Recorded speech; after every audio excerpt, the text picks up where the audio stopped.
Bonjour, une nouvelle fois, je corrige la dernière application que vous aviez à préparer pour aujourd'hui, donc sur VLCA, qui est une association à but non lucratif et qui organise donc des loisirs, des événements pour les enfants et les adolescents qui sont atteints de handicap mental. Donc on vous donne les objectifs de l'association, à la fois pour 2019 mais aussi pour 2020.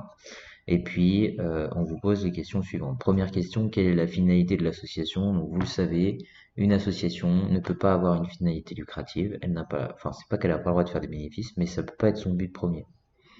Donc, ici, la finalité est non lucrative et, en l'occurrence, c'est de permettre à ses adhérents atteints de handicap mental de profiter de loisirs, de se construire, de s'autonomiser, de devenir responsable.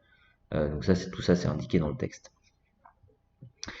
En quoi la décision de 2019 a-t-elle été une décision stratégique? Eh bien, c'est quoi la décision qui a été prise? Déjà, ils ont pris la décision de proposer des séjours destinés aux adultes souffrant de handicap mental.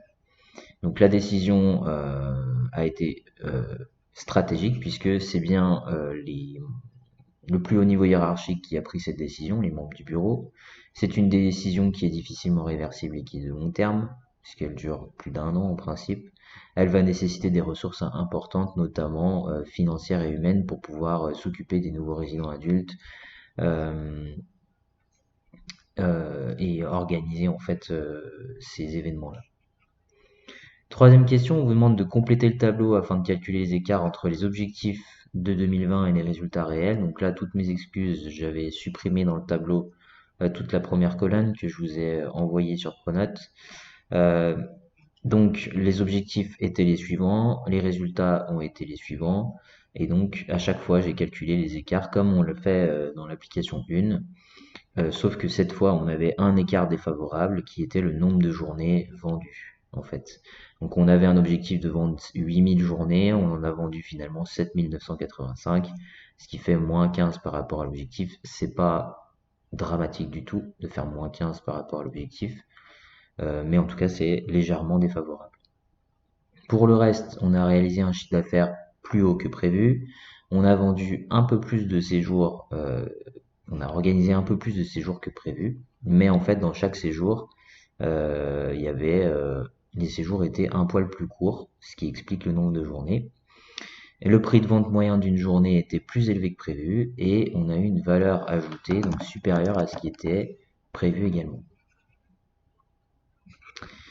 Donc si on devait commenter ces résultats et voir si la décision stratégique a bien été mise en œuvre, on se rend compte que la décision stratégique semble être bien mise en œuvre parce que tous les critères de contrôle sont satisfaisants et favorables.